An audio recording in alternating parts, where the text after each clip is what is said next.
વધુ સમાચારમાં વાત કરીએ તો સિસ સાયક્લોથોન 2024 ભારતના ઉજ્જવળ અને દીર્ઘકાલીન ભવિષ્યની દિશા નવો વિશ્વ વિક્રમ સ્થપાશે। તો આ સાથે આ ઇવેન્ટનો મુખ્ય ઉદ્દેશ છે કે પર્યાવરણને અનુકૂળ અને સ્વસ્થ ભારતનું નિર્માણ, કમજોર સમુદાય માટે સમાવેશને પ્રોત્સાહન આપવા, ડ્રગ્સથી દૂર રહેવા અને વર્લ્ડ બુક ઓફ રેકોર્ડ્સમાં ભારતનું નામ નોંધવાનું છે। પર્યાવરણની સુરક્ષા સાથે સસ્ટેનેબલ વિકાસ, બેહતર સ્વાસ્થ્ય અને સામુદાયિક વિકાસને પ્રોત્સાહન આપવા માટે પ્રતિબદ્ધ સીસ ગ્રુપ દ્વારા સીસ સાયક્લોથોન 2024 ઇવેન્ટનું આયોજન કરવામાં આવ્યું છે। આ એક અનોખી ઘટના છે જેમાં સાયકલના પૈડા માત્ર સ્પર્ધા માટે જ નહીં પરંતુ પર્યાવરણ સંરક્ષણના ઉમદા હેતુ માટે પણ કરશે અને ફરશે। તો ત્યારે સ્વચ્છ અને હકારાત્મક પર્યાવરણીય અને સામાજિક પરિવર્તન પ્રત્યે સીસ ગ્રુપના સમર્પણની ભાવનાને ખરેખર પ્રતિબિંબિત કરે છે અને સીસ ફાઉન્ડેશન દ્વારા શરૂ કરવામાં આવેલ સાયક્લોથોન ઇવેન્ટ આપણા માનનીય વડાપ્રધાન નરેન્દ્ર મોદીના સ્વપ્નદ્રષ્ટા શબ્દોથી પ્રેરિત છે। તો પર્યાવરણને અનુકૂળ વ્યવહાર, તંદુરસ્તી અને તંદુરસ્ત જીવનશૈલીના મહત્વ પર ભાર મૂકે છે। હરિયાળી અને સ્વસ્થ આવતીકાલ માટે મોદીના વિઝનને અનુરૂપ સીસ સાયક્લોથોન 2024 ઇવેન્ટ સ્વાસ્થ્ય, ટકાઉપણું અને સમુદાય ભાવનાની વાર્ષિક ઉજવણી સાથે સુસંગત છે। તો વર્લ્ડ બુક ઓફ રેકોર્ડ્સમાં દેશનું નામ નોંધાશે તે ઉમદા હેતુથી સ્વસ્થ જીવનશૈલીને પ્રોત્સાહન મળશે તે માટે આ સમગ્ર આયોજન કરવામાં આવ્યું છે। સીસ સાયક્લોથોન 2024 પ્લાન કર્યો હતો, જે વર્લ્ડ રેકોર્ડ તરીકે નોંધણી થઈ ગઈ છે। આ સાથે અમે મોડેલ બી ડોનેટનું પણ આયોજન કર્યું, જેમાં સુરત અને વડોદરામાંથી અમે 10-10 કિલોમીટર પાર્ટિસિપેન્ટ જોડ્યા હતા અને 1 કિલોમીટરના 10 રૂપિયા લેખે અમે ડોનેટ કરેલું હતું અને 5 લાખ રૂપિયાનો અમે માનવ આશ્રમ સુરત કામરેજ ત્યાં પણ ડોનેટ કર્યું છે અને સેવા તીર્થમાં અમે 2 લાખ રૂપિયાનું ડોનેટ કરેલું છે વડોદરા।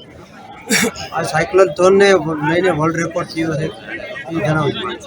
આ સાયક્લોથોનમાં 333 પાર્ટિસિપેન્ટ હતા, જેણે 333 કિલોમીટર ચલાવ્યા છે અને અમે એ યાત્રા 3 દિવસમાં પૂરી કરી છે, જે વર્લ્ડ રેકોર્ડ તરીકે નોંધણી થઈ છે।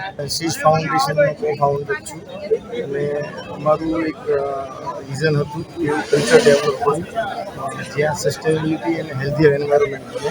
એના માટે સીસ સાયક્લોથોન 2024નું આયોજન કર્યું છે, ફર્સ્ટ ટાઈમ હતું, જેને અમે દર વર્ષે કરવાનું પ્લાન કરી રહ્યા છીએ।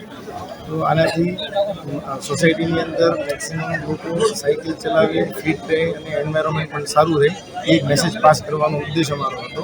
તો સુરતથી અમે 350 લોકો સાયકલિંગ કરીને 333 કિલોમીટર સાયકલિંગ કરીને સુરતથી સાળીપુર આવ્યા છીએ 3 દિવસની અંદર, જેમાં 23 ગર્લ્સ છે અને બાકીના બધા જેન્ટ્સ હતા। અમારું બીજું એક ઉદ્દેશ હતો ફિટ ઇન્ડિયા મુવમેન્ટને સપોર્ટ કરવા માટેનો, જે આપણા પ્રધાનમંત્રી નરેન્દ્ર મોદી સાહેબ જે પ્રયાસ કરી રહ્યા છે ફિટ ઇન્ડિયા મુવમેન્ટને ચલાવવા માટે, એને સપોર્ટ કરવાનો એક નાની એવી પહેલ અમારી હતી। એના સિવાય બીજો એક ઉદ્દેશ અમારો છે કે સોસાયટીની અંદર જે આજે યુવા વર્ગ એક ડ્રગ્સના દલદલમાં ફસાઈ રહ્યો છે, તો એક મેસેજ પાસ કરવો અને લોકોને અવેર કરવો કે ડ્રગ્સથી જે નુકસાન થાય છે તો એનાથી દૂર રાખે યુવા વર્ગ।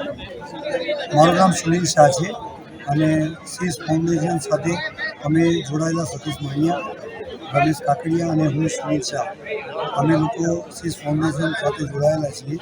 અમે આ સાયક્લોથોનનું પ્રોગ્રામ જ્યારે કર્યો ત્યારે સૌપ્રથમ અમારા કર્મચારીઓને 333 સાયકલ ગિફ્ટ કરી છે, કારણ કે કર્મચારીઓ જ્યારે ફેક્ટરી ઉપર આવતા હોય ત્યારે એ લોકો માઇગ્રેટ થયેલા બિહાર, યુપી, બંગાળ બધી જગ્યાએથી આવતા હોય ત્યારે એ લોકો બચતમાં વધુ માનતા હોય છે, ત્યારે એમને મેન્ટેનન્સ વગરનું વ્હીકલ હોય તો જ યુઝ કરે, અધરવાઇઝ એ લોકો રિક્ષા પણ યુઝ નથી કરતા, ચાલીને આવે છે। એ વિચારાઈને અમે 333 સાયકલ ગિફ્ટ કર્યા પછી અમને એવું થયું કે આ પ્રોગ્રામને સાયક્લોથોનનો પ્રોગ્રામ બનાવી અને સાળંગપુર જઈએ। સાળંગપુર જઈશું તો રસ્તામાં આવતા બધા જ વ્યક્તિઓ એનાથી પ્રેરણા લઈ શકશે, બીજી ઓર્ગેનાઇઝેશન પણ પ્રેરણા લેશે। કોઈ પણ સારો વિચાર હોય, હકારાત્મક વિચારો હોય, એ સમાજ અને રાષ્ટ્રમાંથી હિત ઉપયોગી થાય એ માટે અમે આખું આયોજન કર્યું છે અને એ આયોજનની પૂર્ણાહુતિ આજે સાળંગપુર ખાતે થઈ છે। સુખ શાંતિથી અમે લોકો અહીંયા પાર કર્યા છે, એ માટે અમે મીડિયાનો, પોલીસનો અને જે આની સાથે જોડાયેલા દરેક વ્યક્તિનો અમે ખૂબ ખૂબ આભાર માનીએ છીએ। વર્લ્ડ રેકોર્ડ પણ સ્થપાયો છે, કેટલો આનંદ, કેટલો ઉત્સાહ?